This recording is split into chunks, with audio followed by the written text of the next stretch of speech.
सुबह का समय था। सूरज धीरे-धीरे आकाश में चमक रहा था। पेड़ों की डालियों से छनकर आती धूप जमीन पर सुनहरे धब्बे बना रही थी। कैलिफोर्निया के एक छोटे से उपनगर में एक औरत अपने कमरे में जाग रही थी। उसका नाम था आइरिस। आइरिस की आंखें खुली तो कमरे में सन्नाटा था। बिस्तर के दूसरी ओर उसका पति अब भी गहरी नींद में था। वो धीरे-धीरे उठी, ऐसे जैसे किसी को जगाना ना चाहती हो। कुछ देर तक वो अपने पति को देखती रही, थका हुआ चेहरा, गहरी नींद में शांत सांसें। लेकिन आइरिस के मन में शांति नहीं थी। उसके दिल में एक बहुत भारी बोझ था, कुछ ऐसा दर्द जिसे वो किसी से बांट नहीं पा रही थी। उसने चुपचाप कपड़े पहने, अपने हाथ में छोटा खिलौना नाव उठाया और घर से बाहर निकल गई। ये नाव उसकी जिंदगी की सबसे बड़ी याद थी, उसके बेटे मोतियों की आखिरी निशानी। कैलिफोर्निया के एक स्टेट पार्क तक आइरिस गाड़ी चलाकर पहुंची। सड़क सुनसान थी। गाड़ी पार्क करके वो धीरे-धीरे जंगल की ओर बढ़ी। हवा में ठंडक थी और ऊंचे-ऊंचे पहाड़ों के बीच हल्की धुंध तैर रही थी। उसके कदम अपने आप उसे पेड़ के पास ले गए, जहां उसने अपने बेटे के लिए एक छोटा-सा स्मारक बनाया था। उस पेड़ की जड़ में उसने कुछ पत्थर सजाए थे और पास ही फूल रखे थे। वहीं उसने मोतियों का खिलौना नाव धीरे से रख दी। आइरिस का दिल फट रहा था। उसकी आंखों में आंसू बहने लगे। मोतियो अभी बहुत छोटा था, सिर्फ 7 साल का। एक दिन पूरा परिवार हाइकिंग पर निकला। सब हंसते-खेलते जा रहे थे, लेकिन अचानक हादसा हो गया। मोतियो रास्ते में फिसल गया और गहरी खाई में गिर पड़ा। जब तक लोग नीचे पहुंचे, सब खत्म हो चुका था। उस दिन से ही आइरिस का दिल खाली हो गया। वो अपने बेटे को दोष नहीं दे सकती थी, लेकिन खुद को जरूर दोष देती थी। काश मैं सावधान रहती, काश मैंने उसका हाथ पकड़ा होता। उस पेड़ के पास बैठी आइरिस देर तक रोती रही। वो उठी और जंगल के रास्ते चलते-चलते एक ऊंची चट्टान तक पहुंची। वहां से नीचे गहरी खाई और तेज बहता पानी दिख रहा था। वो चट्टान के किनारे खड़ी हो गई। उसके मन में विचार आया, क्यों ना मैं यहीं से कूद जाऊं, सब दर्द खत्म हो जाएगा। उसने आंखें बंद कर ली और हवा को अपने चेहरे पर महसूस करने लगी। तभी पीछे से एक आवाज आई, ऐसा मत करो।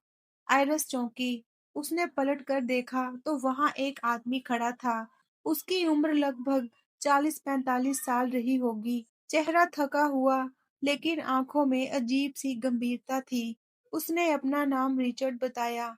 रिचर्ड धीरे से आइरिस के पास आया। उसने कहा वो समझ सकता है कि आइरिस दुखी क्यों है। उसने अपने अतीत की बातें बताई, कैसे उसने भी अपने परिवार को खोया, कैसे अकेलापन इंसान को तोड़ देता है। उसकी बातें सुनकर आइरिस का दिल कुछ नरम पड़ा। उसे लगा कि शायद वो अकेली नहीं है और भी लोग ऐसे दर्द से गुजर चुके हैं। कुछ देर बाद उसने चट्टान से पीछे हटने का फैसला किया। रिचर्ड ने उसे अपनी कार तक चलने को कहा। आइरिस उसके साथ लौटने लगी, लेकिन जैसे ही वो कार तक पहुंचे, रिचर्ड का असली रूप सामने आया। उसने अपना इलेक्ट्रिक झटका देने वाला हथियार निकालकर आइरिस पर इस्तेमाल किया। आइरिस जमीन पर गिर गई और उसके शरीर में झटके लगने लगे। रिचर्ड ने तेजी से उसके हाथ पैर बांध दिए और उसे अपनी कार के पीछे फेंक दिया। आइरिस बेहोश हो गई। कुछ देर बाद उसकी आंखें खुली।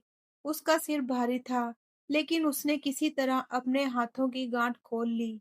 मौका पाते ही उसने कार के दरवाजे पर हाथ मारा, जिससे गाड़ी का संतुलन बिगड़ गया। रिचर्ड ने गाड़ी संभालने की कोशिश की, लेकिन गाड़ी फिसलकर एक पेड़ से टकरा गई। आइरिस जैसे-तैसे बाहर निकली और जंगल की ओर भागी, लेकिन तभी उसे महसूस हुआ, उसके शरीर पर अजीब-सा असर हो रहा है। उसकी टांगें कांप रही थीं, हाथ सुन्न हो रहे थे। उसे याद आया जब वो बेहोश थी, रिचर्ड ने उसे इंजेक्शन लगाया था। ये कोई जहरीली दवा थी जो धीरे-धीरे शरीर को सुन्न कर रही थी। आइरिस लड़खड़ाती हुई जंगल में गिरती-पड़ती भाग रही थी। तभी उसे एक छोटे से खेत का घर दिखा। वहां रहता था बूढ़ा किसान। किसान ने आइरिस की हालत देखी और तुरंत उसे अंदर ले गया। उसने पानी पिलाया, पट्टियां बांधी और कहा वो मदद करेगा। लेकिन कुछ ही देर में दरवाजे पर दस्तक हुई। रिचर्ड वहां आ पहुंचा। बिल ने दरवाजा खोला, लेकिन जब उसने रिचर्ड की आंखों में कुछ अजीब देखा, तो वो चौकन्ना हो गया। उसने कहा वो पुलिस को बुला रहा है। किसान ने 911 पर कॉल कर दी। रिचर्ड ने उसे रोकने की बहुत कोशिश की।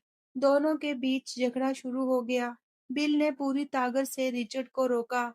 आखिरकार रिचर्ड ने उसे मार डाला। रिचर्ड ने घर में आग लगा दी।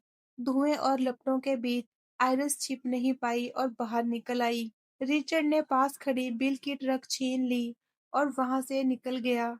रास्ते में एक हाईवे पेट्रोल पुलिस ऑफिसर ने उसे रोका। ऑफिसर को कार देखकर शक हुआ और उसने सवाल पूछने शुरू किए। रिचर्ड ने दिखावे से बात की, लेकिन जब अफसर ज्यादा जांच करने लगा, तो रिचर्ड ने अचानक हमला किया और उसकी हत्या कर दी। अब रिचर्ड आइरिस को झील तक ले गया। वहां उसने एक नाव से आइरिस को बांध दिया। रिचर्ड ने उसके पैरों में वजन बांध दिए ताकि वो पानी में डूबकर मर जाए। नाव धीरे-धीरे झील के बीच पहुंची। रिचर्ड उसे पानी में फेंकने ही वाला था कि तभी आइरिस ने अपनी आखिरी ताकत जुटाई। उसने अचानक छुरा उठाया और रिचर्ड के गले पर वार कर दिया। फिर पास पड़ी बंदूक से गोली चलाई। गोलियां रिचर्ड को लगीं, लेकिन उनमें से कुछ नाव के तल पर भी लगीं। पानी अंदर भरने लगा, नाव डूबने लगी। आइरिस के पैरों में अभी भी वजन बंधे थे। वो पानी के नीचे जा रही थी, लेकिन किसी तरह से हिम्मत जुटाई और गांठ खोल दी। वो डूबती नाव से निकलकर ऊपर तैर आई। आखिरकार वो किनारे तक पहुंच गई। दूसरी ओर रिचर्ड का लहूलुहान शरीर पानी के सहारे किनारे पर बहकर आया। वो जिंदा तो था, लेकिन बहुत बुरी हालत में। आइरिस धीरे-धीरे उसके पास गई। उसने देखा और धीमे स्वर में कहा, शुक्रिया, तुमने मुझे जीने की वजह दी। अब मैं मरना नहीं चाहती। रिचर्ड वहीं तड़पता रहा और आइरिस लड़खड़ाते कदमों से आगे बढ़ी। आइरिस ने अपने बेटे को खोया था और उस दर्द ने उसे मौत तक सोचने पर मजबूर कर दिया। लेकिन किस्मत ने उसे मौत के मुंह से वापस खींच लिया। रिचर्ड जैसा खतरनाक इंसान उसकी जिंदगी में आया और उसी से लड़ते-लड़ते उसने महसूस किया कि जीना जरूरी है। उसके सामने नई सुबह थी और शायद पहली बार उसे लगा कि वो अपने बेटे की यादों में भी जी सकती है। इसी के साथ इस कहानी का एंड होता है। आपको ये वीडियो कैसी लगी हमें कमेंट करके बताएं। मिलते हैं अगली वीडियो में।